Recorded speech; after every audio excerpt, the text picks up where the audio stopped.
ओम नमो भगवते वासुदेवाय। ओम नमो भगवते वासुदेवाय। ओम नमो भगवते वासुदेवाय।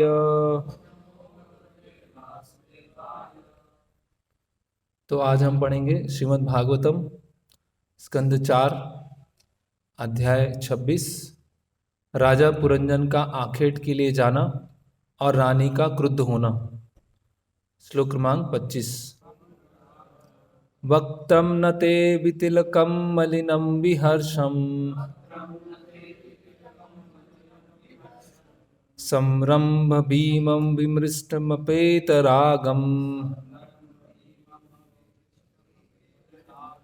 पश्येस्तनावपि शुचो बहुतौ सुजातौ बिम्बाधरं विगत कुमकुम पंकरागम।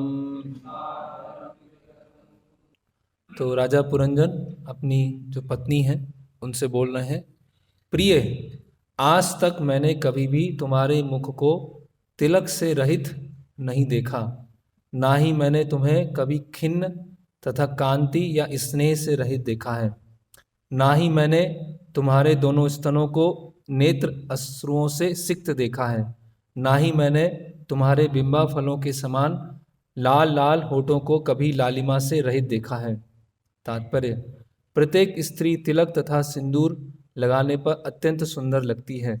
जब स्त्री के होठ लाल केसर या सिंदूर से रंजित रहते हैं तो स्त्री अत्यधिक आकर्षित लगती है, किंतु जब मनुष्य की चेतना तथा बुद्धि कृष्ण की विमल चेतना से रहित होती है तो ये खिन्न तथा कांति ही लगते हैं, जिससे मनुष्य तीक्ष्ण बुद्धि होते हुए भी कोई लाभ नहीं उठा पाता।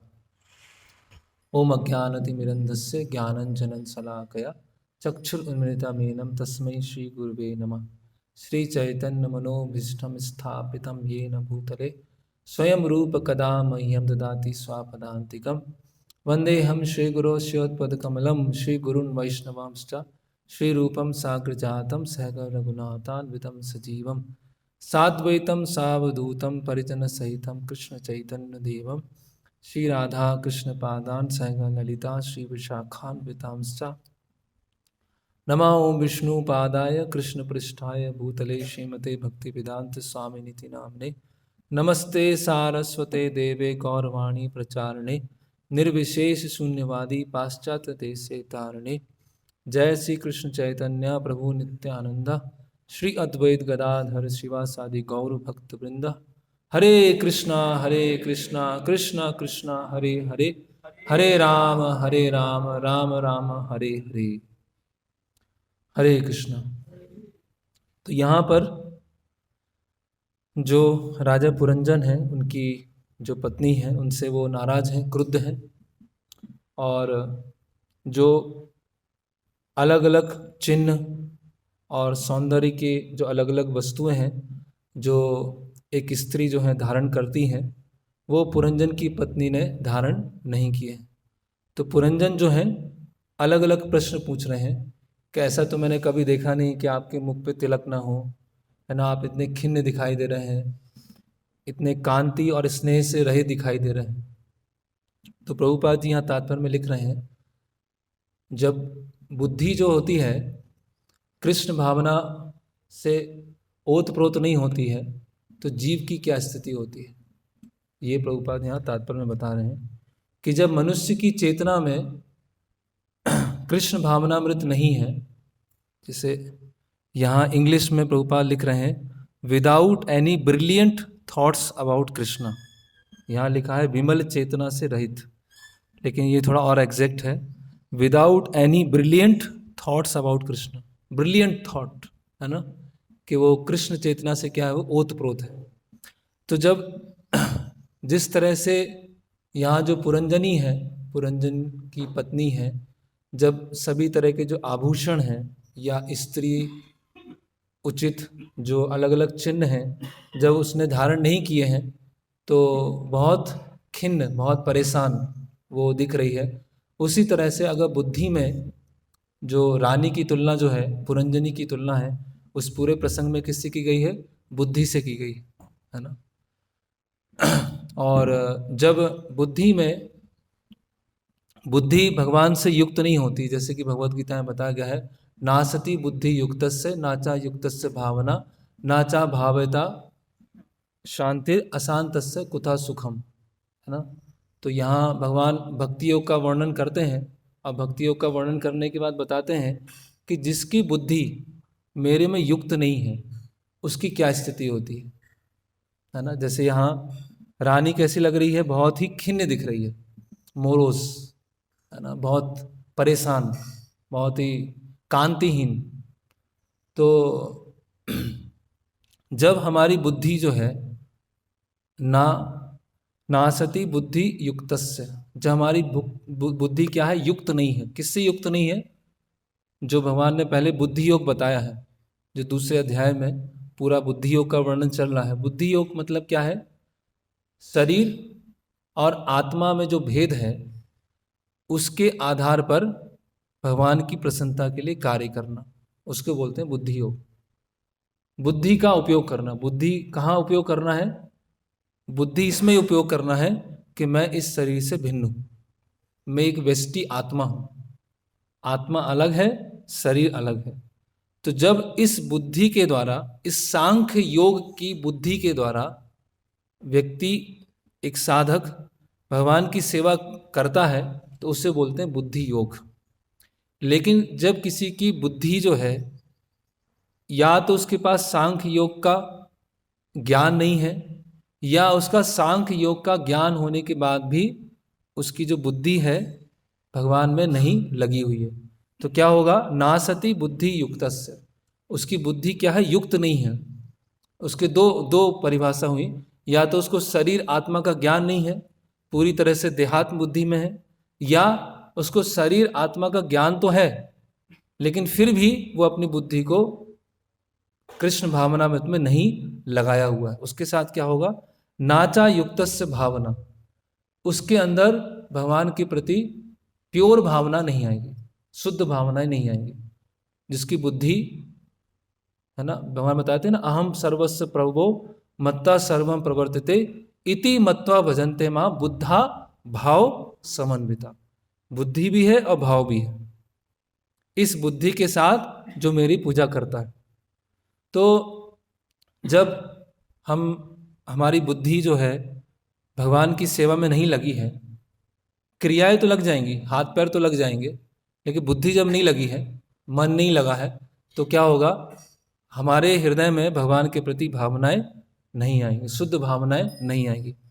नाचा भावनयता शांतिर, और फिर हमें शांति नहीं मिलेगी, हमें शांति नहीं मिलेगा, क्योंकि हमारी बुद्धि युक्त नहीं है, भावनाएं, शुद्ध भावनाएं नहीं है, तो हमारा मन क्या रहेगा? अशांत रहेगा। अशांतस्य कुतः सुखम, जिसका मन अशांत है उसको सुख कहाँ मिलेगा? तो कितना अच्छा लाइन है, अशांतस्य कुतः सुखम। अशांत क्यों है? क्योंकि सही भावनाएं नहीं है। सही भावनाएं क्यों नहीं है? क्योंकि बुद्धि युक्त नहीं है।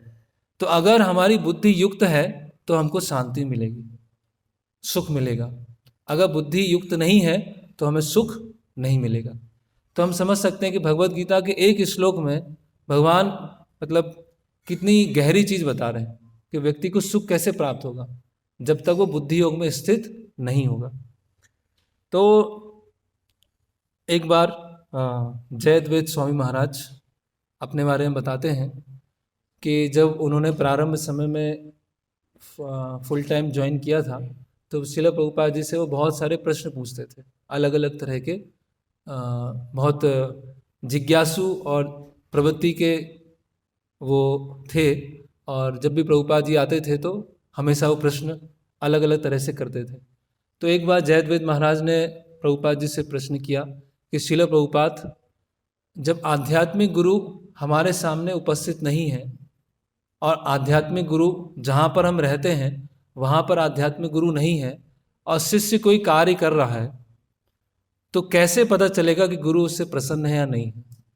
कैसे पता चलेगा कि शिष्य का एडवांसमेंट हो रहा है कि नहीं हो रहा है?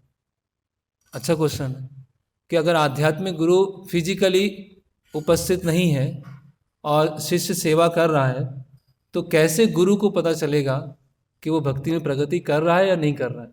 तो श्रील प्रभुपाद आंसर देते हैं, the face is the index of mind. केवल गुरु को पता नहीं चलेगा, आसपास के लोगों को भी पता चल जाएगा कि वो प्रगति कर रहे हैं कि नहीं कर रहे हैं, है ना। When you are making spiritual progress, everyone can see। अगर आप आध्यात्मिक रूप से प्रगति कर रहे हैं तो हर कोई देख सकता है। केवल गुरु तो सूक्ष्म से सूक्ष्म भी देख सकते हैं, लेकिन अगर हम आध्यात्मिक प्रगति कर रहे हैं तो हर कोई देख सकता है ना। कोई ऐसा छुपा नहीं है। प्रत्यक्षा अगमम धर्मम, है ना। राज विद्या राज गुह्यम पवित्रम इदम उत्तमम प्रत्यक्षा अगमम धर्मम सुसुखम कर्तुम अव्ययम। तो भक्ति योग की एक परिभाषा क्या है, भक्ति योग की विशेषता क्या है कि प्रत्यक्ष रूप से वो दिख सकता है। अगर हम भक्ति में निराश हैं, परेशान हैं, खिन्न हैं, ना कांतिहीन हो गए हैं, इसका मतलब क्या है, हमारी कहीं ना कहीं बुद्धि जो है भगवान से युक्त नहीं है। हमारा जो मन है, इंद्रियां चल रही हैं, हाथ पैर सब चल रहे हैं, सब सेवाएं कर रहे हैं, लेकिन जो बुद्धि है वो स्थित नहीं है ना। तो एक बार कोई गेस्ट होते हैं, श्रील प्रभुपाद जी से पूछते हैं कि श्रील प्रभुपाद, भक्ति करने से क्या शरीर में भी चेंज आते हैं, है ना। भक्ति करने से does any physical change take place in your body when you become Krishna conscious. तो जब आप कृष्ण भावना भावित बनते हैं तो आपके शरीर में भी चेंज आते हैं क्या? तो प्रभुपाद जी बोलते हैं, यस, आपके शरीर में भी चेंज आते हैं, उसमें ही परिवर्तन होता है। आप हमारे जो विद्यार्थी गण हैं उनको देख सकते हैं, वो भक्ति में आने से पहले उनका फेस कैसा डल था, कैसे निराश थे, वो कितने फ्रस्ट्रेटेड थे, और आज उनके फेस क्या है, बहुत ब्राइट है, बहुत चमक रहे हैं। और जब सेफ्रॉन कलर पहनते हैं और सेब हेड होता है तो ऐसा लगता है कि वैकुंठ से जो वैकुंठ दूत हैं वो उतरे हैं। तो कुछ समय पहले, कुछ वर्षों पहले उनकी स्थिति क्या थी, बहुत ही डल, बहुत ही फ्रस्ट्रेटेड, बहुत निराश, फेस कैसा एकदम खिन्न है। लेकिन भक्ति करने के बाद क्या आ गया है, उनके फेस पे क्या हो गई है, ब्राइटनेस आ गई। और फिर प्रभुपाद बोलते हैं कि जो छोड़ के चले गए, जो भक्ति छोड़ के चले गए, अभी उनमें अंतर देख सकते हैं। प्रभुपाद बोलते हैं, and as soon as he has left he has become just like a damn rascal. और जैसे ही वो भक्ति छोड़ के गया, वो कैसा हो गया, एक मूर्ख की तरह हो गया। फिर उसके जो चेंज है उसमें हम देख सकते हैं।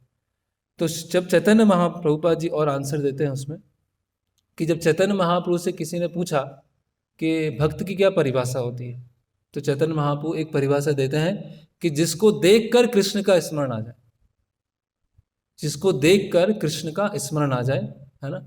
कोई भोगी व्यक्ति है, उसको देखकर भोग करने की इच्छा होने लगी, है ना। कोई बहुत सारे भोगियों के बीच में बैठे हुए हैं और उनकी चेतना ऐसी है, तो वो चेतना हमें भी प्रभावित करेगी।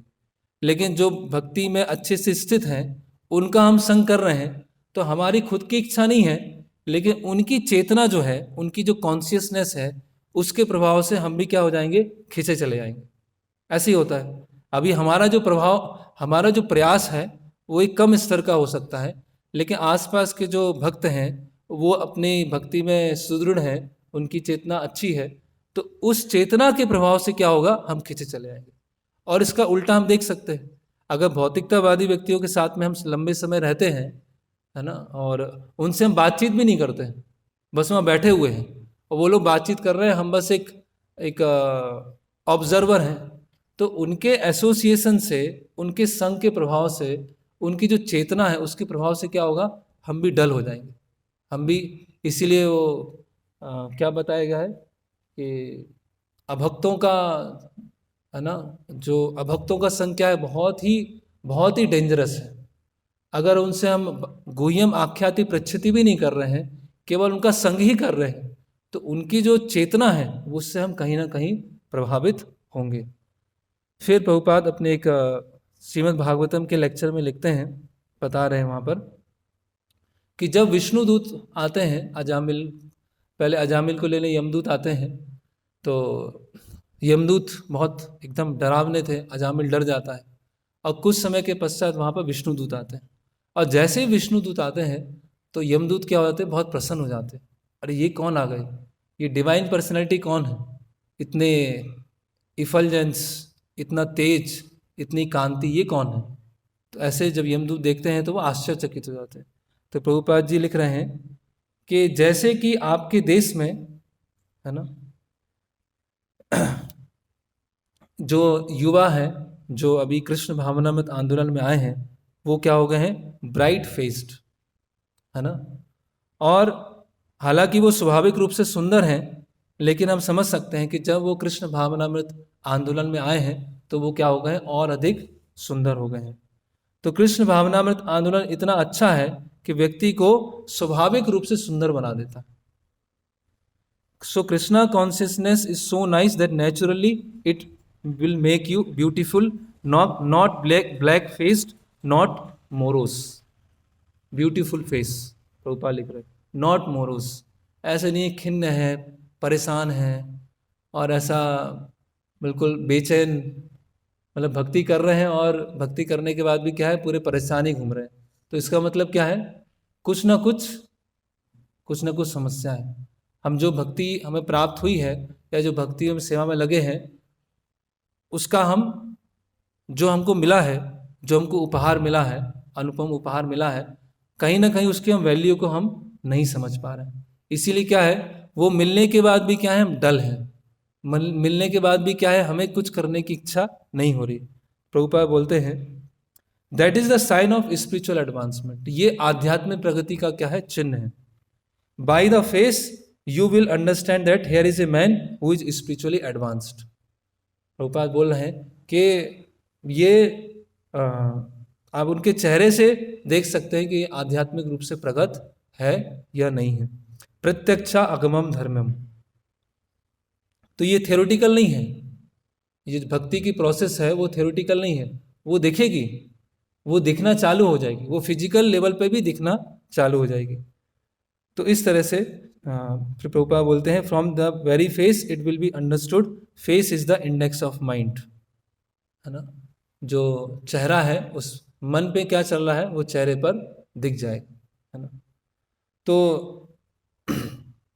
इसीलिए जो हम देखते हैं श्रील प्रभुपाद जी की कई ऐसे पास टाइम्स आते हैं, क्योंकि प्रभुपाद क्या है, वो कृष्ण भावनामृत से क्या है, पूरे तरह से ओत प्रोत है। तो कभी कभी प्रभुपाद जब एयरपोर्ट पे उतरते थे और चलते हुए बाहर आते थे, तो कुछ लोग बाहर जब प्रभुपाद जी को देखते थे तो देख के ऐसा लगता था, oh this man is glowing, कहाँ कितना तेज आ रहा है, कैसे तेज आ रहा है, ऐसे कैसे हो सकता है। एक वृद्ध हैं 69, 70, 71 ईयर के हैं, ओल्ड एज हैं, और फिजिकली अगर हम भौतिक दृष्टिकोण से देखा जाए तो जो सुंदरता की परिभाषा है उसमें नहीं आते हैं। लेकिन जब वो साधारण लोग देखते थे प्रभुपाद जी को तो एकदम आश्चर्य हो जाते थे कि इतना तेज कैसे है, इतना इफल्जेंस कैसे है। क्योंकि क्या है, प्रभुपाद पूरा जो कृष्ण भक्ति में क्या है, पूरी तरह से वो पूरे प्रचार में वो डूबे हुए हैं, है ना। तो इसीलिए अगर कोई कृष्ण भक्ति में आने के पश्चात भी निराश है, खिन्न है, परेशान है, तो इसका मतलब क्या है, वो भक्ति को पहले अच्छे से समझ ही नहीं पाए। जो भक्ति की प्रोसेस है या जो भक्ति प्राप्त हुई है उसी को अच्छे से वो समझ नहीं पाए, और एक तरह से वो क्या कर रहे हैं, अगर सूक्ष्म स्तर पे देखा जाए, हालांकि वो क्लियर नहीं है, वो एक तरह से अपने उदाहरण से गलत प्रचार कर रहे हैं, है ना। अभी हम किसी को बोलते हैं कि आप माला कीजिए और आपके जीवन में बहुत सुख आ जाएगा, बहुत आप सुखी हो जाएंगे, सारी चिंताएं चली जाएंगी। खुद इतनी चिंताओं से भरे हुए हैं, खुद को माला करते करते आंसू आ गए और भार लग रहा है, इतना भार लग रहा है, इतनी चिंता हो रही है, और हम दूसरों को बोल रहे हैं कि आप माला कीजिए। वो भागवतम रसमालयम, है ना, निगम कल्प तरु गलितम फलम सुख मुखाद अमृत द्रव्य संयुतम, कि अब जो भागवतम है क्या अमृत के समान है। तो भागवतम पढ़ने में हमें क्या आ रहा है, पूरा एकदम से जोर आ रहा है, भागवतम पढ़ने की इच्छा नहीं हो रही, और दूसरों को हम भागवतम दे रहे हैं कि ये तो अमृत का सागर है, ये तो पका हुआ फल है, हम पूरा बता भी देंगे कि सुख, जैसे एक तोता होता है आम के पेड़, वो फल को चख लेता है तो उसका स्वाद बढ़ जाता है, सब बता देंगे, लेकिन हमें खुद स्वाद नहीं आ रहा उसमें। हमें खुद जप में आनंद नहीं आ रहा है, हमें खुद सेवा में आनंद नहीं आ रहा। इसका मतलब क्या है? जैसे ये जो पुरंजन बोल रहे हैं अपनी पत्नी को कि आप इतने खिन्न क्यों दिखाई दे रही, इतनी निराश क्यों दिखाई दे रही, इसका मतलब क्या है? हमारी जो बुद्धि है और मन है वो कृष्ण भावना मत से ओत प्रोत नहीं है। तो ऐसा कब कब होता है ऐसा? तो इसीलिए कम से कम हम एक बैड एग्जाम्पल तो ना बने, है ना, एक हम गलत उदाहरण तो ना बने कि भक्ति करने के बाद पता चला कि और परेशान हो गए और स्थिति खराब हो गई है। तो तो कब कब ऐसा होता है कि हम भक्ति करते हुए भी अ, हम परेशान रहते हैं, कहीं ना कहीं हम अपनी भौतिक जो इच्छाएं हैं उसको कल्टीवेट कर रहे हैं, है ना। कहीं ना कहीं भक्ति को ये नहीं समझ पा रहे हैं कि भक्ति में अंततः क्या होने वाला है। हम एक स्तर के मानसिक सुख के लिए, मानसिक शांति के लिए भक्ति में आए थे। अब एक ऐसी अवस्था आ गई है कि मानसिक सुख और मानसिक शांति मिलती थी, अभी मानसिक सुख मानसिक शांति मिलना बंद हो गया है, और इतनी सारी सेवाएं आ गई हैं, ऐसी परिस्थिति आ गई है जिसकी वजह से जो मानसिक सुख और शांति की तलाश कर रहे थे वो नहीं मिल रहा है। तो उसकी वजह से क्या हो गया? परेशान हो गए। तो कहीं ना कहीं हम जो गोल है वो हम गलत समझ रहे हैं, या तो हमारे साधन में कमी है या हमारा साध्य प्रॉपर नहीं। तो इन दोनों में कमी होने की वजह से भक्ति में क्या आ रहा है? हमें आध्यात्मिक स्तर पे आनंद नहीं आ पा रहा, या तो हम साध्य नहीं समझ पा रहे हैं कि भक्ति करने से अल्टीमेटली हम कहाँ पहुँचने वाले हैं, क्या मिलने वाला है। तो हमारे गोल में समस्या है, समझ तो सब गए हैं लेकिन फिर भी हम कर नहीं रहे। इसका मतलब क्या है? समझ के भी हम समझे नहीं हैं, हमारा साध्य क्लियर नहीं है, या हमारा साधन क्लियर नहीं है, जो हमारा प्रोसेस है उसमें कुछ कमी है ना। तो हम अपनी भौतिक इच्छाओं को कल्टीवेट कर रहे हैं, है ना। हम जैसे बताया गया है, अन्नाभिलाषिता शून्यम ज्ञान कर्मादि अनावृतम आनुकूल्यन कृष्णानुसु। ज्ञान कर्मादि अनावृतम, जो शुद्ध भक्ति है वो ज्ञान और कर्म से क्या होना चाहिए? अनावृत होना चाहिए।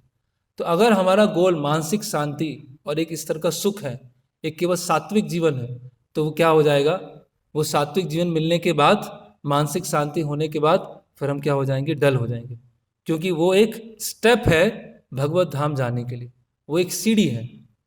फिर कहीं ना कहीं ऐसा हम प्रसाद ले रहे हैं, है ना, जो सही चेतना में नहीं बनाया गया, या अभक्तों का बना हुआ ले रहे हैं, है ना। कोई अभक्त हैं और हमने इतना सही तरह से ध्यान नहीं दिया कि इन्होंने सही चेतना में कुकिंग किया है कि नहीं किया है, ये जब करते हैं नहीं करते हैं।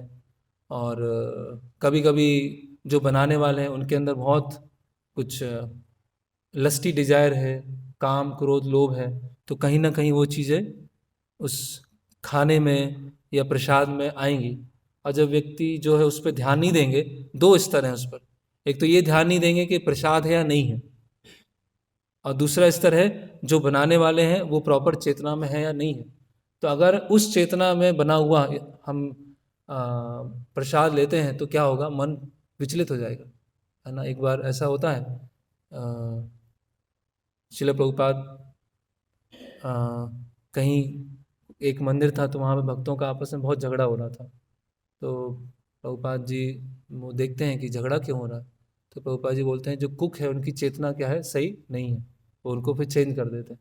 क्योंकि प्रसाद ऐसी चीज़ है जो हर कोई लेने वाला है, हर कोई, हर भक्त लेने वाले हैं। तो अगर सही चेतना में नहीं है तो ऐसी समस्या आती है। फिर एसोसिएशन, संघ, एसोसिएशन के कारण हम असत्संग बहुत ले रहे हैं, अपने माइंड का संग ले रहे हैं, फोन का संग ले रहे हैं, ऐसे बहुत सारे असत्संग हम ले रहे हैं। तो असत्संग लेने के कारण क्या होगा कि वो कॉन्शियसनेस हमें धीरे धीरे प्रभावित करना चालू कर देगी, वो हमें धीरे धीरे वो हम डल होना चालू हो जाएंगे। और जैसे डल होना चालू होंगे फिर धीरे धीरे उत्साह कम हो जाएगा, उत्साह कम होगा तो जो हमारा साधन है उसमें क्या हो जाएगी? कमी हो जाएगी। फिर हम देखते हैं कि कोई हमने अपराध किया, ऐसे कल चर्चा हो रही थी वैष्णव अपराध के बारे में, तो हमने कोई वैष्णव अपराध किया, तो वैष्णव अपराध के कारण क्या हो गया? भगवान ने क्या है? अपनी जो कृपा है वो पूरा छीन लिया, जो टेस्ट है वो पूरा छीन लिया। और कृपा छीनने के बाद, टेस्ट छीनने के बाद, अभी हम जो भी कर रहे हैं, जो भी हम प्रोसेस कर रहे हैं, उसमें कुछ आनंद आ ही नहीं रहा है, उसमें सुख लग ही नहीं रहा है, उसमें कुछ प्रेरणा मिल ही नहीं रही है। अभी सब क्या हो गया है, पूरा मैकेनाइज्ड हो गया, पूरा मैकेनिकल हो गया। तो कर तो सब रहे हैं, लेकिन वैष्णव अपराध करने के कारण क्या हो गया है, वो भगवान ने पूरी तरह से उसको छीन लिया है। तो इसीलिए भक्ति में अगर डल है, खिन्न है, परेशान है, तो हमें अपना स्वयं का अवलोकन करना चाहिए। हमें आत्म अवलोकन करना चाहिए कि कहाँ मुझसे समस्या हो रही है। क्या मैं अभक्तों का संग ले रहा हूँ, भक्तों का संग पर्याप्त मात्रा में ले रहा हूँ कि नहीं ले रहा हूँ। ऐसा तो प्रसाद नहीं ले रहा हूँ जो सही कॉन्शियसनेस में नहीं बना है ना। भौतिक इच्छाओं तो कल्टीवेट नहीं कर रहा हूँ, या भक्ति के जो गिफ्ट है उसको समझ पा रहा हूँ कि नहीं समझ पा रहा हूँ, उसके आधार पर बढ़ पा रहा हूँ कि नहीं बढ़ पा रहा हूँ। तो इसीलिए वो चेतना जो है बहुत हमारी क्या है, बहुत सुदृढ़ होना चाहिए, है ना। तो और हम देखते हैं कि जो भक्ति में बहुत प्रसन्न होते हैं, अच्छे सेवा करते हैं, और तो वो उनके संग में आने पर एक अलग ही प्रभाव पड़ता है। वो कुछ बोलेंगे नहीं या थोड़ा सा कुछ बात करेंगे, उनके संग में आने में बहुत अलग प्रभाव पड़ेगा, है ना। क्योंकि वो जो चेतना है उनकी, वो चेतना कैसी है, भगवान की सेवा से संबंधित है। और जिनकी चेतना भोग से भरी हुई है, जिनकी चेतना में मिथ्या अहंकार है ना, जिनकी चेतना में रजोगुण या तमोगुण है, जब उनके संपर्क में आएंगे तो हम देखेंगे कहीं ना कहीं उस चेतना से हम प्रभावित हो रहे हैं। अगर लंबे समय तक हम रहते हैं तो कहीं ना कहीं उनकी चेतना से हम प्रभावित होंगे। तो ये चेतना को कैसे प्यूरिफाई किया जाए, है ना, इस चेतना को, क्योंकि कृष्ण भावनामृत संग कृष्णा कॉन्शियसनेस, तो क्या अभी हम किस में, बॉडीली कॉन्शियसनेस में। और बॉडीली कॉन्शियसनेस के भी अलग अलग आयाम होते हैं, है ना। जैसे प्रभुपाद बताते हैं, हिंदू, मुस्लिम, या कास्ट, या नेशनलिज्म, सोशलिज्म, तो अलग अलग हम कॉन्शियसनेस में हैं। तो चेतना को प्यूरिफाई करने से पहले प्रभुपाद बोलते हैं, कृष्णा कॉन्शियसनेस, कृष्णा कॉन्शियस होने से पहले पहले हमें कॉन्शियस होना पड़ेगा। कभी कभी हम कॉन्शियस ही नहीं रहते। कृष्णा कॉन्शियस तो दूर की बात है, अब इतने अधिक तमोगुण में पहुंच गए कि आसपास क्या चल रहा है, आसपास क्या हो रहा है, कुछ पता ही नहीं है।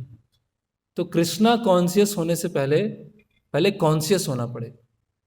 जब कॉन्शियस होंगे तो कॉन्शियसनेस फिर धीरे धीरे कृष्णा कॉन्शियसनेस की तरफ जाएगी। तो भगवत गीता में एक श्लोक आता है जिसमें बताया गया है, यथा प्रकाशंते का कृत्स्नम लोकम इमं रवि क्षेत्रम क्षेत्री तथा कृत्स्नम प्रकाशयंती भारत। यहाँ उदाहरण बताया गया है कि जिस तरह से सूर्य, जैसे पूरे ब्रह्मांड में एक सूर्य है, वो सूर्य अपनी जगह स्थित है, अब वो सूर्य क्या है, सभी जगह अपना प्रकाश फैला रहा है। उसी तरह से जो आत्मा है वो हृदय क्षेत्र में स्थित है, और हृदय क्षेत्र में आत्मा स्थित होते हुए अपनी चेतना को पूरे शरीर में फैला रही है। सूर्य एक जगह है और सूर्य की ऊष्मा जो है और सूर्य की जो किरणें हैं वो सभी जगह फैल रही हैं। उसी तरह से शरीर में एक जगह आत्मा स्थित है और आत्मा के द्वारा जो चेतना है वो सभी जगह फैल रही है। तो जिनकी, तो ये जो चेतना है, अभी हम देखते हैं जैसे हम बैठे हुए हैं और हमारी पैर की उंगली में कुछ अगर कीड़े ने काट लिया, चींटी ने काट लिया, हमें देखा नहीं है, लेकिन तुरंत हमारा ध्यान वहाँ पर जाएगा ना। पीठ में अगर किसी ने से कुछ, है ना, किसी ने काट लिया तो क्या होगा, तुरंत हमको पता चल जाएगा, हालांकि हम देख नहीं रहे। तो चेतना क्या है, वो एक अवेयरनेस है, हमको पता चलता है, हम जागृत रहते हैं, जागृत अवस्था में रहते हैं।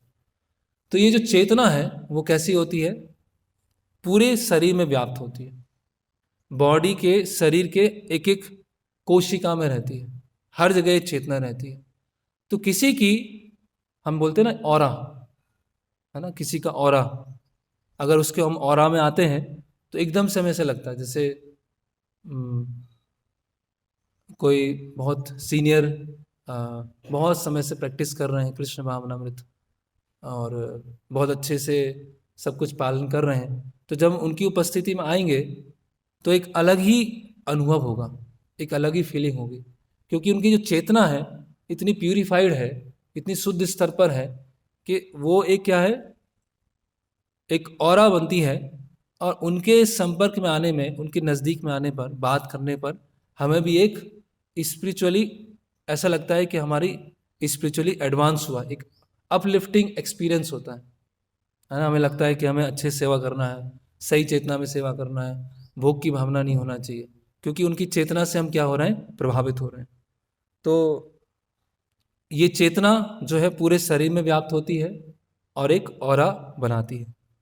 तो एक पुस्तक है शिल Prabhupada and his disciple in Germany, उसमें प्रभुपाद जी की शिष्य एक इंसिडेंट बताते हैं कि एक बार कोई शिष्य थे जो प्रभुपाद जी का पिक्चर ले रहे थे, प्रभुपाद जी कैमरे से प्रभुपाद जी का पिक्चर ले रहे थे। तो देखते हैं कि प्रभुपाद जी के चारों तरफ बहुत सारी लाइट है। तो शिष्य बोलते हैं कि चेक करते हैं कि कोई लाइट एक्स्ट्रा तो ऑन नहीं किया है ना, एक्स्ट्रा तो कुछ बल्ब नहीं जल रहा है। तो वो सब कुछ चेक करने के बाद पता चलता है ना तो कोई एक्स्ट्रा लाइट है, ना कोई बल्ब है। और जब प्रभुपाद जी को वो देख रहे हैं तो प्रभुपाद जी क्या दिख रहा है, एकदम इफलजेंस लग रहा है ना, एक तेज लग रहा है। वो तेज क्यों लग रहा है, वो शुद्धता के कारण, प्योरिटी इज द फोर्स, वो शुद्धता के कारण वो तेज लग रहा है। और एक इंसिडेंट और आता है कि एक बार शिल प्रभुपाद जी कहीं मार्केट प्लेस में चल रहे थे और दो पुलिस ऑफिसर खड़े हुए थे। तो प्रभुपाद जी चलते चलते चलते आगे जाते हैं और वो पुलिस ऑफिसर क्या बोलते हैं कि वो ये व्यक्ति को देखो कितना ग्लो कर रहा है, कितना तेज है। तो ये चेतना का प्रभाव होता है ना। तो अगर हमारी चेतना में एनवियसनेस है, लस्ट है, ग्रीड है, एंग्र हम एंग्री है, तो उस तरह की हमारी ऑरा बनेगी, उस तरह का प्रभाव होगा। जैसे हमने अनुभव किया होगा कि किसी भक्त के साथ कुछ टेंशन चल रही है, कुछ झगड़ा चल रहा है, और एक रूम में हम भी बैठे हुए हैं, वो भक्त भी बैठा हुआ है, तो वो कैसा लगेगा, ऐसा लगेगा कि वो जो आसपास की हवा है वो भी थोड़ी भारी हो गई है ना, वो भी थोड़ा सा क्यों, क्योंकि वो हम इन्वायरमेंट से प्रभावित होते हैं और हमारी चेतना आसपास के इन्वायरमेंट को प्रभावित करती है। ये बहुत इंपॉर्टेंट प्रिंसिपल कि आसपास की चीज़ों से हम प्रभावित होते हैं और हम आसपास की चीज़ों को प्रभावित करते हैं, है ना। अब जैसे शिल प्रभुपाद हैं तो अभक्तों के बीच में चले गए, हिप्पियों के बीच में चले गए, तो उनमें चेंज आ गया, उन जो अभक्त हिप्पी हैं उनके अंदर चेंज आ गया। लेकिन अगर हम ऐसे लोगों के बीच में आएंगे तो हम अभक्त बन के आ जाएंगे वापस, क्योंकि हमारी जो कृष्णा कॉन्शियसनेस है इतनी उन्नत स्तर की नहीं है। तो जो उन्नत स्तर के भक्त होते हैं, है ना, वो लोगों के लस्ट, एंगर, ग्रीड और एनवियसनेस से प्रभावित नहीं होते। अगर किसी के अंदर लस्ट है तो एक उन्नत भक्त है उसके लस्ट से प्रभावित नहीं होगा। अब किसी के अंदर एनवियसनेस है, द्वेष है, एंगर है, तो जो उन्नत स्तर का भक्त है उसके अवगुणों से वो प्रभावित नहीं होगा, क्योंकि उसकी चेतना क्या है, बहुत उन्नत स्तर की है। लेकिन किसी की चेतना बहुत निम्न है, निचले स्तर की है, और सामने वाले में द्वेष है, सामने वाले को क्रोध आ रहा है, सामने वाले में लस्ट है, तो वो उसके लस्ट से प्रभावित हो जाएगा, वो उसके क्रोध से प्रभावित हो जाएगा, क्योंकि उसकी चेतना क्या है। तो हम दूसरे की चेतना को प्रभावित करते हैं और दूसरे की चेतना से हम प्रभावित होते हैं। हम आसपास के इन्वायरमेंट को प्रभावित करते हैं और आसपास के जो इन्वायरमेंट है उससे हम प्रभावित होते हैं। जैसे प्रभुपाद बोलते हैं कि जो गांव है वो सतोगुण में है, जो शहर है वो रजोगुण में है, और जो ब्रॉथल्स हैं, शराब खाना है, वो तमोगुण में है। तो अगर हम ग्रामीण क्षेत्र में रह रहे हैं तो अपने आप ही उसकी उस वातावरण की चेतना से हमारे ऊपर प्रभाव पड़ेगा, है ना। भक्ति सबसे इंडिपेंडेंट है, लेकिन हम इतने उन्नत स्तर पे नहीं है। तो जब हम सतोगुण के वातावरण में रहते हैं तो अपने आप ही हमारे अंदर क्या होता है, एक विचारों में स्पष्टता आती है, हम चीज़ों को सही रूप से देख पाते हैं, हमारा जो विचार होते हैं धुंधले नहीं होते हैं, है ना। जैसे कोई हम किसी कांच में अपना चेहरा देख रहे हैं और उस कांच के ऊपर धूल लगी हुई है तो हम अपने चेहरे को नहीं देख पाएंगे। तो उसी तरह से अगर हमारी चेतना के ऊपर धूल लगी हुई है, चेतना हमारी दूषित है, तो हम चीज़ों को सही तरह से नहीं देख पाएंगे। हम शॉर्ट टर्म नहीं समझ पाएंगे, लॉन्ग टर्म नहीं समझ पाएंगे, हमें क्या करना है, यहाँ जाना है, यहाँ जाना है, आगे बढ़ना है, ये करना है, कुछ समझ में नहीं आएगा, क्योंकि हमारी चेतना क्या है, बहुत दूषित है। तो यहाँ इसीलिए हम देखते हैं कि शिला प्रभुपाद, जैसे हम प्रभुपाद के वीडियोस देखते हैं, प्रभुपाद मेमोरीज सुनते हैं, तो वहाँ प्रभुपाद जी के जो शिष्य होते हैं, प्रभुपाद जी के छोटे छोटे इंसिडेंट्स को बताते हैं और सुन के बहुत अच्छा लगता है। प्रभुपाद कैसे पानी पी रहे हैं, प्रभुपाद कैसे प्रसाद ले रहे हैं, प्रभुपाद कैसे चल रहे हैं छड़ी लेके, प्रभुपाद कैसे बोल रहे हैं, वो हर चीज़ क्यों, क्योंकि शुद्ध भक्त की हर, चाहे उनका चलना, उनका प्रसाद ग्रहण करना, एक साधारण बातचीत करना, वो भी क्या होता है, पूरी तरह से कृष्ण भावनामृत से ओतप्रोत होता है, कृष्ण भावनामृत। इसीलिए हम देखते हैं प्रभुपाद जी कैसे पिक्चर है, एकदम रॉयल तरीके से प्रभुपाद जल ग्रहण कर रहे हैं, ऐसे कोई एक राजा होता है उस तरह से, तो वो देख के भी आनंद आता है। क्यों है, क्योंकि वो कहीं भोग का लेश मात्र भी नहीं है। और कोई भौतिकतावादी व्यक्ति होगा, वो कुछ भी करेगा, वो बैठेगा, चलेगा, पानी पिएगा, खाएगा, लोगों से बातचीत करेगा, उसमें हर चीज़ में भोग है, वो हर चीज़ भोग के हिसाब से ही करेगा। और जो एक शुद्ध भक्त है, वो छोटे से छोटे कार्य करेगा, उसके पीछे क्या होगी, उसकी शुद्ध चेतना होगी। तो जिस तरह से शुद्ध भक्तों के संपर्क में आने से या उन्नत भक्तों के संपर्क में आने से हम उनकी चेतना से प्रभावित होते हैं, उसी तरह से जिनके अंदर ये अनर्थ हैं, उनके संपर्क में आने से और हमारी अगर चेतना उन्नत नहीं है तो उससे हम प्रभावित हो सकते हैं। तो श्रील प्रभुपाद भगवत गीता के इंट्रोडक्शन में बताते हैं चेतना के बारे में। प्रभुपाद जी बता रहे हैं कि कोई कांच है, ग्लास है, उसके ऊपर क्या है, रेड कलर की फिल्म लगी हुई है, या ब्लू कलर की फिल्म लगी हुई है, या ग्रीन कलर की फिल्म लगी हुई है। तो उसके और पीछे बल्ब है, तो बल्ब से जो लाइट आएगा वो कैसा आएगा, रेड कलर का आएगा, या ग्रीन कलर का आएगा, या जो कलर की फिल्म लगी है वो कलर का आएगा। ठीक है, तो उसी तरह से आत्मा जो है, आत्मा को हम समझ सकते हैं एक बल्ब की तरह, है ना। और जो चेतना है वो क्या है, प्रकाश की तरह। लेकिन वहाँ पर क्या लगा हुआ है, हमारा लस्ट लगा हुआ है, एंगर लगा हुआ है, ग्रीड लगा हुआ है, एनवियसनेस लगा हुआ है। तो हम अपने जो हमारी जो चेतना निकलेगी वो कैसे निकलेगी, लस्ट, एंगर और ग्रीड, एनवियसनेस वाली निकलेगी, है ना। तो बहुत अच्छे से प्रभुपाद यहाँ पे समझा रहे हैं। तो एक उदाहरण है, इसीलिए प्रभुपाद एक जगह लिखते हैं क्लाउडी विजन, क्लाउडेड विजन, कि हमारी विजन कैसी हो गई, दृष्टि कैसी हो गई है, क्लाउडी हो गई, बादल छा गए, है ना। जैसे सूर्य है, तो सूर्य तो बहुत विशाल है, तो जो बादल छाए वो कहाँ छाए हैं, हमारी आंखों के लिए हैं, सूर्य के लिए नहीं है। तो इसी तरह से हमारी चेतना भी कैसी हो गई है, दूषित हो गई, क्लाउडी हो गई, हम चीज़ों को सही तरह से देख नहीं पा रहे। तो इसके लिए क्या किया जाए, इसके लिए जो गुरु हैं, जो वरिष्ठ भक्त हैं, उनकी आवश्यकता है, और हमें सही से भक्ति में प्रोसेस में लगने की आवश्यकता है, भक्ति को सही तरह से समझने की आवश्यकता है।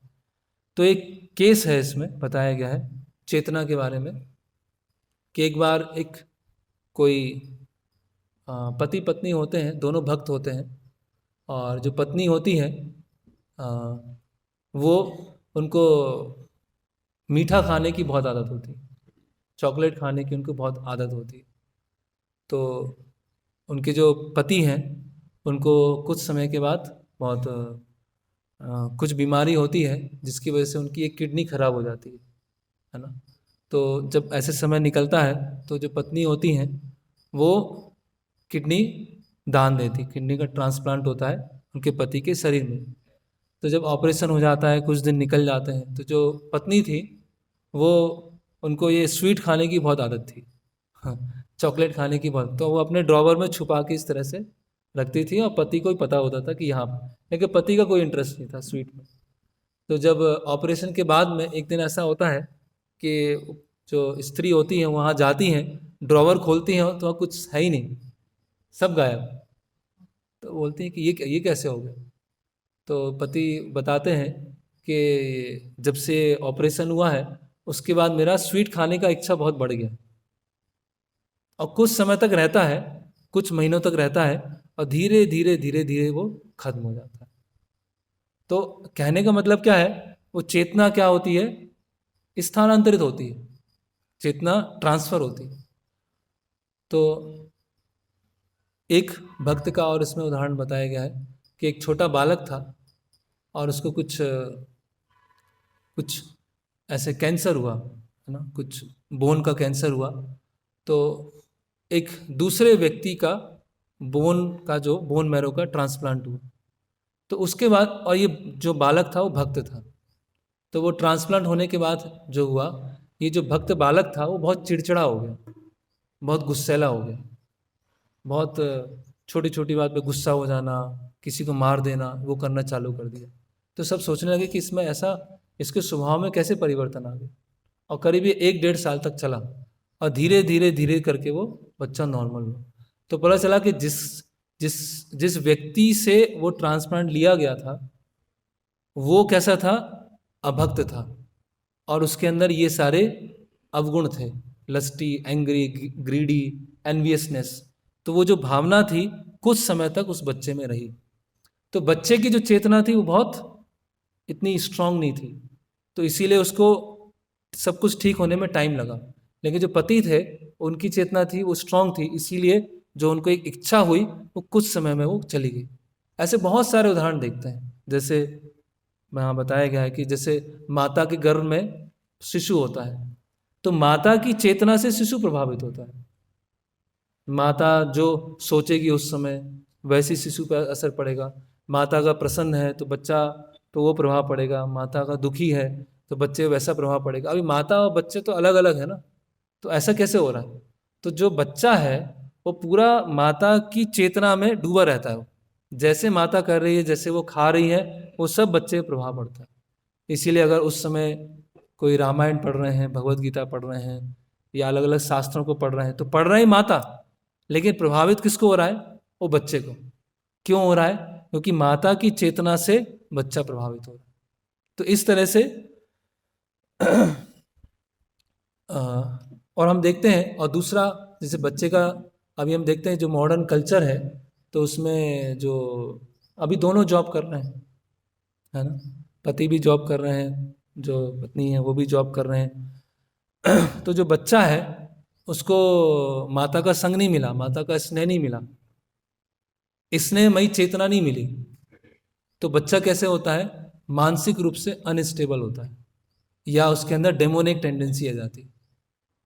तो जब माता लालन पालन करती है, उसको स्नेह मिलता है, अच्छे से उसका परवरिश होती है, तो आगे चल के भी क्या होता है, एक स्थिर स्थिर मन वाला, स्थिर बुद्धि वाला ऐसा होता है, क्योंकि उसके साथ में इस तरह के उसके एक्सपीरियंस हुए हैं। तो हम समझ सकते हैं कि ये चेतना कितनी महत्वपूर्ण है। और अगर यही चेतना अगर भक्तिमय हो, सेवा में हो, तो उससे कितना अधिक अंतर आ जाएगा। जैसे अ, एक उदाहरण बताया गया है कि जब हम अ, अगर कोई भक्त अपने, जैसे एक घर, कोई वैसा उदाहरण है कि हम कुछ खरीद के ऊन का कुछ लेके आ जाते हैं, मशीन मेड कुछ लेके आते हैं, मशीन मेड ऊन की कैप लेके आते हैं, और वो ही ऊन का माँ ने या किन्हीं ने उसको बनाया है प्रेम से, और उसको लेके आते हैं और उसको पहनते हैं। तो दोनों के पहनने का एक्सपीरियंस बहुत अंतर होगा। एक मशीन मेड जो होगा उसकी एक अलग अनुभव होगा, और जो बनाया है, इसी लोग हैंडीक्राफ्ट पसंद करते हैं। जैसे प्रभुपाद बोलते हैं कि अपना भोजन खुद उगाओ, है ना, अपने कपड़े खुद बनाओ। तो इसका बहुत सटल प्रिंसिपल है कि अगर भक्त हैं, खुद कपड़े बुन रहे हैं, खुद धागा बना रहे हैं, खुद धोती है या साड़ी बना रहे हैं, तो वो जो भक्तों की चेतना है उन सब कपड़ों के अंदर जाएगी। तो भक्तों के द्वारा बना हुआ जब हम वस्त्रों को धारण करेंगे, उसका बहुत ही अलग लेवल होगा, उसका बहुत ही अलग स्तर होगा। जैसे प्रभुपाद एक जगह बोलते हैं कि अगर भक्त लोग गायों की अच्छी से सेवा करते हैं, गाय बहुत प्रसन्न है, हमारे फार्म में गाय बहुत प्रसन्न है, और गाय जो दूध दे रही हैं और उनसे घी बनाया जाए, और जो अन्न उग रहा है उससे, अन्न से और घी से समोसे बनाए जाए, और उन समोसों को किसी नए व्यक्ति को खिलाया जाए, तो वो तुरंत भक्त बन जाएगा, क्योंकि वो इतना प्योर लेवल पर है। उसके जो इंग्रेडिएंट्स हैं, या जो इंग्रेडिएंट्स को उगाने वाले लोग हैं, इंग्रेडिएंट्स को निकालने वाले लोग हैं, इंग्रेडिएंट्स को लेकर इसको पकाने वाले लोग हैं, उसको जो ऑफर करने वाले लोग हैं, शुरू से लेके लास्ट तक क्या है, प्योरिटी है, जिसकी वजह से वो अगर वो कोई लेंगे तो वो तुरंत भक्त बन जाएंगे, ऐसा प्रभुपाद ने एक जगह कहा है। तो ये जो हम देखते हैं कि अगर कोई मशीन से बनी हुई चीज़ है, कोई फर्नीचर है, या कोई ज्वेलरी है, या कोई घर बना रहे हैं, अगर भक्त लोग खुद घर बनाते हैं तो उसका एक अलग प्रभाव पड़ेगा। और कुछ तो ये छोटे छोटे चीज़ें हैं, पहले जो मुख्य प्रिंसिपल है वो हमें पालन करना है, और फिर धीरे धीरे धीरे डिटेल में हमें जानना है। तो जो टेक्नोलॉजी के बीच में बहुत रहता है ना, शहर और टेक्नोलॉजी के बीच में बहुत रहेगा, तो हम देखेंगे वो उसको सूक्ष्म चीज़ों को समझना या सूक्ष्म चीज़ों को पकड़ पाना उसको बहुत मुश्किल होता है। लेकिन जो सतोगुण में है, ऐसे परिवेश में है, जो सात्विक लोगों के बीच में है, भक्तों के साथ में है, सात्विक माहौल में है, तो वो चीज़ों को सही रूप से देख पाता है, चीज़ों को सही रूप से पहचान पाता है, सही क्या है और गलत क्या है। तो जो टेक्नोलॉजी है हमें क्या बना देती है, और ज़्यादा इनसेंसिटिव बना देती, और ज़्यादा तमोगुण और रजोगुण में लेके आती। और जितना हम प्रकृति के साथ में रहते हैं, जितना हम प्रकृति के साथ में, गायों के साथ में है, पेड़ पौधों के साथ में है, वृक्षों के साथ में है, उतना हम सतोगुण में आते हैं, और उतना अधिक सतोगुण में आने के कारण उतने आसानी से भक्ति में एडवांस करना आसान होता है। तो ये जो जितने भी ये इलेक्ट्रॉनिक गैजेट्स हैं, या पूरा हम एक तरह से देखा जाए तो पूरा जो शहर में रहना है, या पूरा जो शहरीकरण है, वो क्या है, पूरा तरह से ये रजोगुण और तमोगुण से भरा हुआ है। तो उसके कारण व्यक्ति, उसको सतोगुण में रहना बहुत ही मुश्किल है, बहुत, मतलब भक्ति में बहुत ज़्यादा सिंसियर गंभीर होना पड़ेगा, और उसके होने के बाद भी सतोगुण को टिकाना ही बहुत मुश्किल हो जाएगा। लेकिन ग्रामीण जीवन में रहते हैं, कृषि समुदाय में रहते हैं, तो वो सतोगुण मेंटेन करना बहुत आसान है। और जब तक सतोगुण में नहीं आएंगे तो भक्ति के प्रिंसिपल को समझना ही बहुत मुश्किल है, भक्ति के प्रिंसिपल को ही नहीं समझ पाएंगे। तो यहाँ पर जो यहाँ जो आज श्रीमद् भागवतम के श्लोक में बताया गया है कि चेतना जो है अगर सतोगुण में नहीं है ना, और चेतना कृष्ण है ना, ब्रिलियंट थॉट्स ऑफ कृष्णा है ना, कृष्ण के विचार नहीं है, कृष्ण की सेवा के विचार नहीं है, वो विचार आने से पहले सतोगुण में स्थित नहीं है। तो कैसे सतोगुण, और कैसे शुद्ध सतोगुण और कृष्ण की सेवा के विचार अगर नहीं है, तो भक्ति में रहते हुए भी हम खुद परेशान होंगे और दूसरों को परेशान करेंगे, खुद खिन्न रहेंगे और दूसरों को खिन्न करेंगे, है ना। तो ये हम देख सकते हैं कि बहुत ही, जो एक बार और श्लोक हम पढ़ते हैं उसके बाद इसको विराम लेंगे। ये जो भगवत गीता का श्लोक है, नासति बुद्धि युक्तस्य नाचा युक्तस्य भावना नाचा भावयता शांतिर अशांतस्य कुतः सुख। कि अगर बुद्धि भगवान से जुड़ी नहीं है तो हमें सुख प्राप्त नहीं होगा, अशांतस्य कुतः सुख, अगर शांति नहीं है तो सुख भी प्राप्त नहीं हो सकता है। तो ये कुछ विषय थे कि किस तरह से दूषित चेतना के बहुत सारे दुष्परिणाम होते हैं। हरे कृष्णा कृष्णा कृष्णा हरे हरे, हरे राम राम राम हरे हरे। किन्हीं का कोई प्रश्न? श्याम कुंड हो।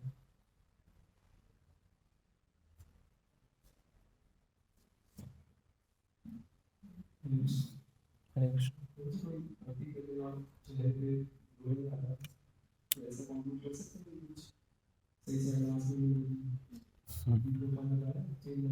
हाँ,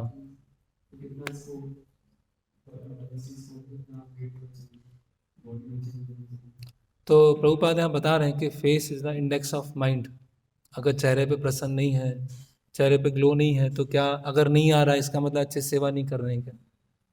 ये एक मेजरमेंट है ना।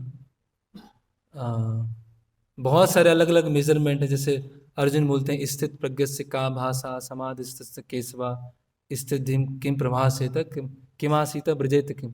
तो अलग अलग सिम्टम है कि कैसे वो अपनी इंद्रियों को लगाता है, कैसे इंद्रियों को खींच लेता है, सुख दुख आने पे कैसे रिएक्ट करता है, तो वो भी है। लेकिन एक ये चिन्ह है जिससे पता चलता है कि वो भक्ति में अगर प्रसन्न है और शुद्धता है, तो कहीं ना कहीं वो चेहरे पे दिख जाएगी। वो केवल वो दिखने से एडवांस ऐसा नहीं है, वो एक बहुत सारे पैरामीटर में से एक पैरामीटर।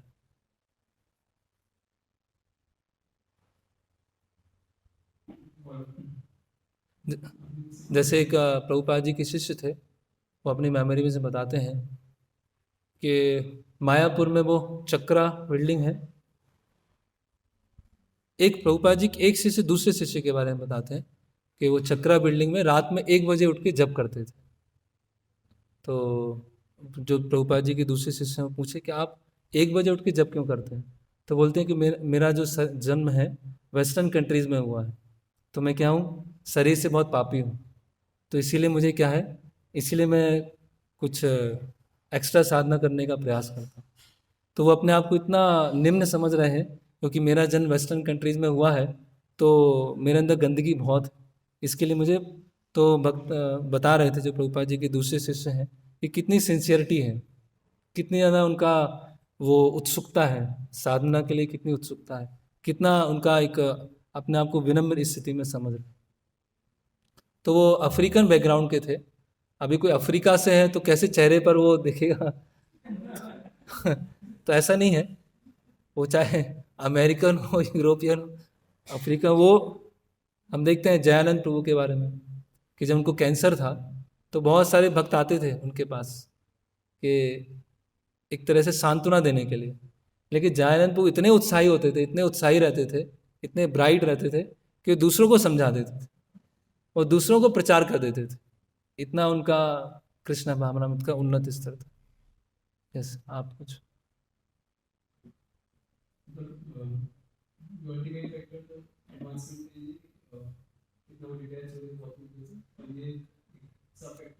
हाँ, यस, क्योंकि प्रभुपाद जी बता रहे हैं अपने अलग अलग लेक्चर्स और उस प्रश्नोत्तर में कि हम उससे देख सकते हैं, एक हिंट मिल सकता है हमको।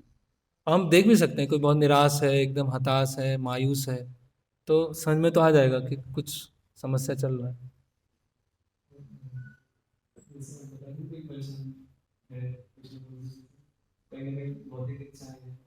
हाँ,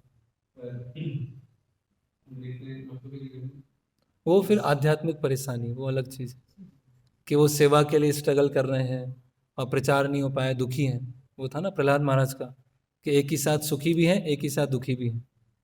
तो दुखी किस लिए हैं? दूसरे जीवों के लिए। तो दूसरे जीवों को कृष्ण भावनामृत प्रदान करने के लिए वो दुखी हैं, तो वो एक अलग स्तर का था।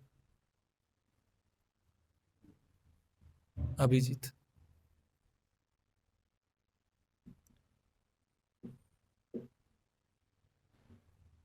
हाँ, तो मेरे दो क्वेश्चन है। पहला कि इसे कोई बचपन से स्वभाव से अकेला रहना पसंद करता है, गंभीर स्वभाव से थोड़ा कम हंसता बोलता है, तो वो उसको फिर किसे वजह से करेगा। और दूसरा क्वेश्चन है कि उसको उसको मतलब कोई कैसे उसको भी ऐसे देख सकते हैं कि ये तो सिर्फ नहीं है। और दूसरा क्वेश्चन है कि आपने चार चीजें बताई कि सात है, चार। चार कारण बताए थे कि इनके कारण हाँ, तो क्या क्या स्टेप्स को ले सकते हैं उसकी मेहनत को दूर। हाँ, पहला कारण है कि कोई अकेले रहना उसे पसंद है, गंभीर स्वभाव का है, ज़्यादा हंसी मजाक नहीं करता है, तो क्या किया जाए? तो उसके जैसे भी कुछ मिल जाएंगे वहीं, उनका एक ग्रुप बना सकते हैं कुछ उसके जैसे भी, तो उनका वो बन जाएगा ग्रुप। तो ऐसे भक्तों के समाज में हर वैरायटी है, सारी वैरायटी भगवान की सेवा में लग सकती है। तो वो एक प्रभुपाद एक जगह लिखते हैं लेटर में कि अगर कोई अकेले रहना चाहता है है ना, भक्तों के बीच में नहीं रहना चाहता अकेले। तो प्रभुपाद बोलते हैं कि ये बद्धता है, आपकी कंडीशनिंग है, एक अनर्थ है ये। क्योंकि जब आप भक्ति को समझे हैं तो स्वाभाविक होगा कि भक्तों के बीच में रह के ही सेवा करने का प्रयास करेंगे। ठीक है, अब इतना स्वभाव नहीं है कि हर किसी से मिल रहे हैं, हर किसी से हंस के बात कर रहे हैं, लेकिन फिर भी ये तो इच्छा होगी कि भक्तों के साथ में मिलके भक्ति करना। फिर दूसरा प्रश्न है कि ये जो अलग अलग कारण बताए गए जिससे हमारी कॉन्शियसनेस डल हो जाती है, तो सबसे पहले तो कारण समझे। जैसे अभी प्रसाद है तो हम उसमें सचेत रहें, प्रसाद ही है या दूसरा तो नहीं है कुछ, भौतिक इच्छाओं को कल्टीवेट तो नहीं कर रहे हैं। देखें कि कहीं पूजा लाभ प्रतिष्ठा की इच्छा तो नहीं है। अब पूजा लाभ प्रतिष्ठा नहीं मिली तो परेशान हो गए, खिन्न बैठे हुए हैं, मुझे नहीं पूछा गया, मुझे नहीं बताया गया, तो उसकी वजह से परेशान हो गए, है ना। या हमें गोल क्लियर नहीं है, भाई ये भक्ति में रह के तो मानसिक शांति मिल ही नहीं रही, और टेंशन बढ़ती जा रही है, भक्तों से ही टेंशन बढ़ रही है।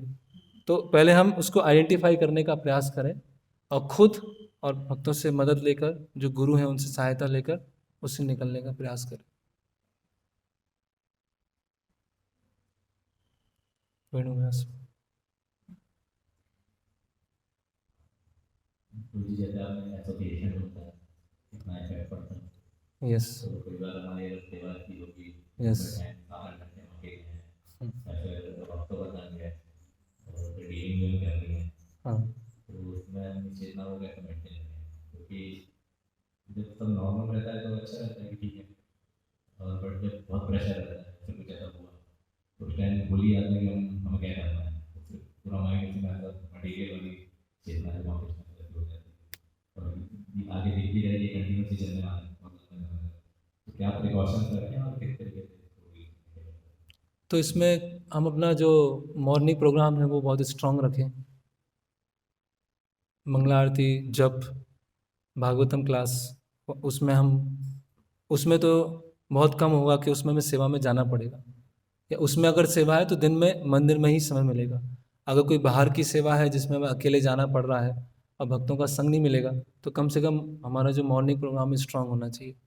और दूसरा है कि कभी कभी ऐसे समय मिलेंगे जब सेवा नहीं होगी तो अच्छे से भक्तों के साथ में रह के श्रवण कीर्तन हम कर सकते हैं, है ना। जैसे अभी छोटा बच्चा है, उसको एक टाइम नहीं मिले तो रोना चालू कर देता है, लेकिन बड़ा है उसको एक टाइम नहीं मिला तो सहन कर लेता है।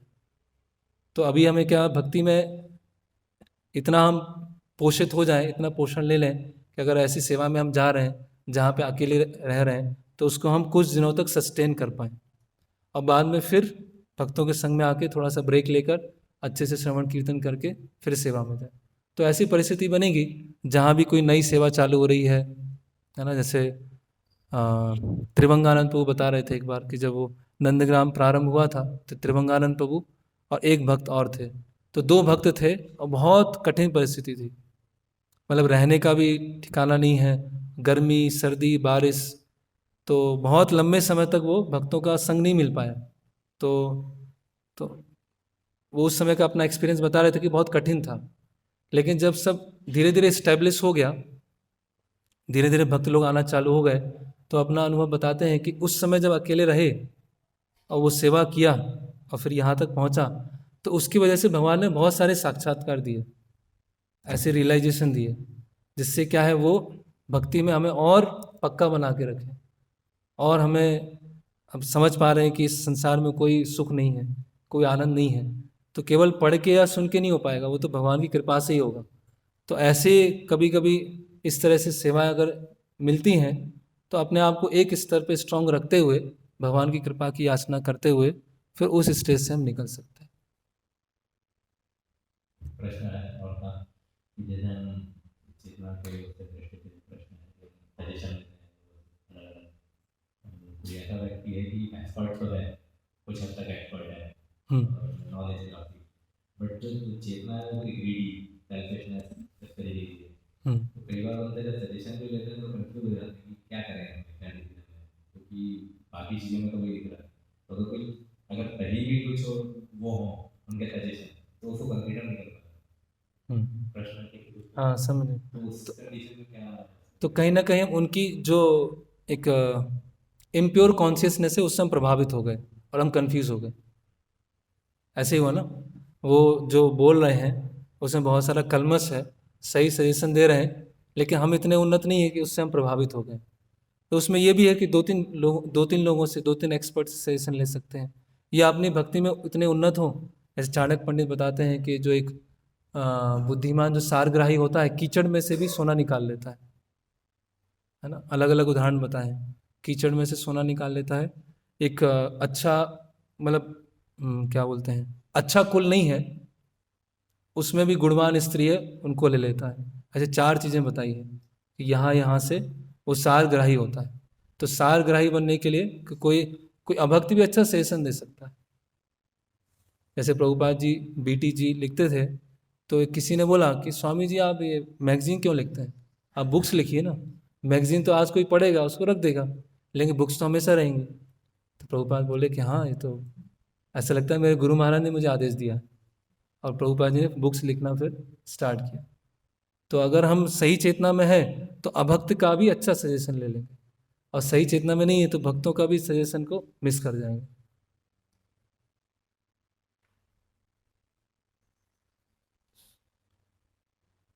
पहले अश्विनी में हो गया।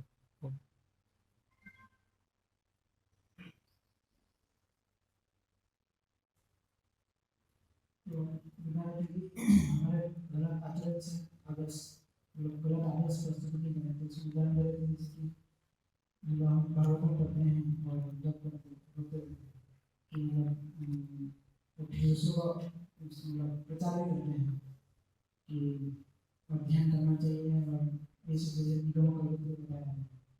तो इससे कोई ऐसे प्रश्न कर सकते हैं कि मतलब हम जैसे हम प्रचार साधक के प्रचार में तो उसके साथ साथ भी होते हैं तो उनकी शुद्धिकरण और वो जो प्रचार कर रहे हैं, तो ऐसा मतलब इससे ऐसे समझ में आता है कि कोई परफेक्ट पूर्ण होने के बाद भी कोई प्रचार करें, क्योंकि जो साधक होते हैं अनर्थ से जूझ रहे हैं, तो उनको वो फील नहीं हो पा रहा कि हाँ, प्रश्न समझ में आ गया।